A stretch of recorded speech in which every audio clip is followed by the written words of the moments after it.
పేరు మార్చుకుందాము అని ఆలోచిస్తున్నా. ఎందుకంటే నాకు పెద్దగా ఆఫర్లు రావట్లేదు. చిరంజీవి గారు పేరు మార్చుకున్నారు, సూపర్ స్టార్ అయ్యారు.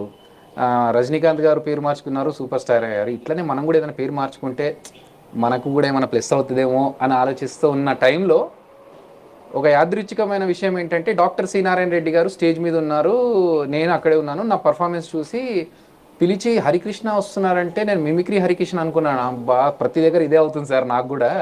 అంటే లేదు, అసలు నీ పేరుకి నీ పర్ఫార్మెన్స్కి మ్యాచ్ అవ్వట్లేదు, నీ పేరు మార్చుకో, డెఫినెట్గా నీకు కలిసి వస్తుంది అన్నారు. అభినయ కృష్ణ ఎలా ఉంది అన్నారు.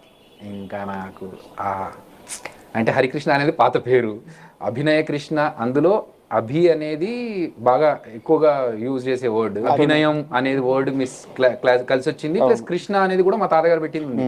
ఇంకా నాకు సార్ థ్యాంక్ యూ సార్, నాకు 100% ఇది యాక్సెప్టెడ్ అన్నప్పుడు అదే స్టేజ్ మీద ఆయన ఇతను ఇప్పటి నుంచి అభినయ కృష్ణ అని చెప్పి ఆయన చెప్పడం చాలా హ్యాపీ మూమెంట్ అండి. ఒరిజినల్ నేమ్ హరికృష్ణ అయినా కూడా అభినయ కృష్ణ పేరు నాకు బాగా పేరు కలిసి వచ్చింది. సూపర్.